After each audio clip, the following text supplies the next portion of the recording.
So, my research is on two New York City public health laws.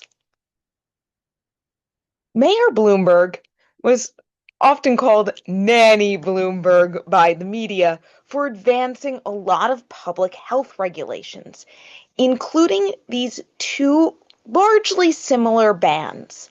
A ban on smoking in public places like restaurants and bars, and a ban on large portions of sugary drinks. So basically, there's a regulation of certain unhealthy behavior in the effort to improve public health. Now, these laws had different success rates.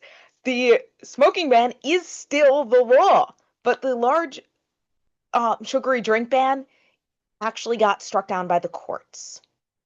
And I wanted to look into why this was, why the bans that were largely similar ended up being met with really different reactions and ultimately different outcomes.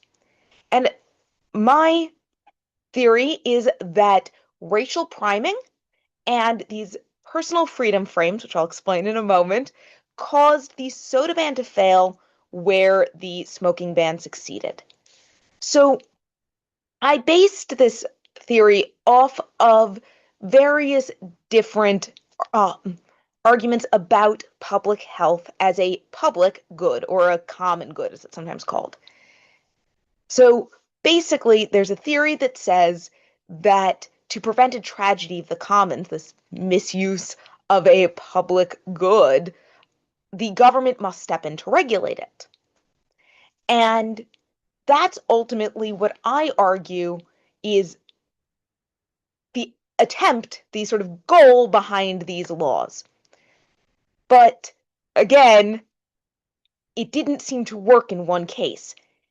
And ultimately, that's because the public health frame didn't quite stick for the soda ban. So, had people been able to see this as a public health issue, it might have ultimately been regulated like a public good. But that switch didn't happen. So there's a scholar, Regina Lawrence, who talks a lot about this public health framing in terms of smoking and shows how smoking was once considered a personal responsibility. Like you could go do an unhealthy thing or not, it was up to you. And as we started to understand more about things like secondhand smoke, slowly but surely the framing changed and discussions around smoking became about public health, not just about personal responsibility. Now, in the case of soda, that didn't happen. And that's ultimately why the ban failed. And it didn't happen because of various communications theories, actually. We can learn a lot from framing theories and priming theories. So, framing, which is an applicability effect, and priming, which is an accessibility effect, basically both say that the media has a lot of power over how we think about issues. And in this case, the media made it sort of less likely for the public health frame to really stick. And this goes back to this idea from Entman of framing contests, that we will often accept sort of the dominant frame if the dominant frame is agreed upon by elites. But if there's a lot of disagreement among elites, we may see challenges and ultimately uncertainty about what the frame is going to be, and a failure to sort of maybe shift the frame. And ultimately, Bloomberg agreed that this was a public health frame, or thought, I should say, that this was a public health frame, but other elites pushed back on that. So we didn't get the sort of adoption of his framing. Now, I suggest that one reason for this is actually racial priming. As Yanger and Kinder discuss, racial priming is sort of a really subtle but insidious feature, and Michael Tesler has brought this even further, looking at the theory of racialization, basically saying racial cues matter a lot for how we perceive public health policies and public policies more generally. And in the case of soda, ultimately, what we saw was that there was a lot of racial framing going on. The soda ban was framed almost entirely as benefiting minorities, whereas the smoking ban was framed almost entirely as benefiting white people. And that ultimately led to us in the public, us in general, not wanting to adopt that public health frame, but rather thinking, oh, it's people's own responsibility to eat healthy or to, smoke less. But once it sort of got framed in terms of white folks, that might have shifted a little, and we might have thought the government's supposed to step in to protect them against even their own bad behavior.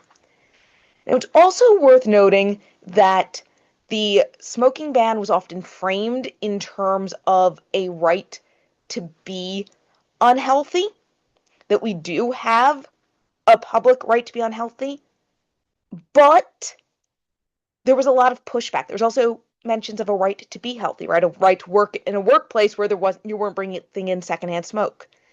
And a lot of the times that right to be unhealthy was mentioned, it was balanced by the right to be healthy. There were also some other frames going on. A lot of the times it was sort of attacking big tobacco. But overall, none of these frames were really mentioned. It was just sort of matter of fact. This is what's happening, which I mean is its own frame. But none of these specific frames were being mentioned. On the other hand, with the soda ban, we saw quite a bit of this right to be unhealthy coming up. In fact, the vast majority of articles mentioned a right to be unhealthy, and not a single article mentioned a right to be healthy without balancing it with this right to be unhealthy. So I argue that these different features fit together, these different sort of frames that got put on it, and the competition with Bloomberg's primarily public health frame led to maybe a little bit more room for the racial priming to manifest in discontent with the law. And ultimately, the law was struck down despite the fact that a lot of the legal grounding was very similar to the smoking ban that was upheld. All right, so that is a sample of a presentation, and you can see I didn't do everything perfectly. This was not like the best presentation ever, but it's an idea of what we can do when we present, and how we can boil down that this was ultimately, I think, a 35-page paper. And I boiled it down into a short presentation that highlighted the key points. I didn't get into everything. There's a ton more data here. There's a lot about how I constructed the frames and coded for racial priming. In fact, the fact that I coded at all isn't mentioned, right? I didn't get into my methodology, really just the main argument and some of the key findings that backed that up. So with that in mind, I hope you have some idea of what I'm looking for in a presentation. And again, this was not perfect, nor is this a template. You can do your own thing here. But I hope this gives you an idea of what I'm talking about.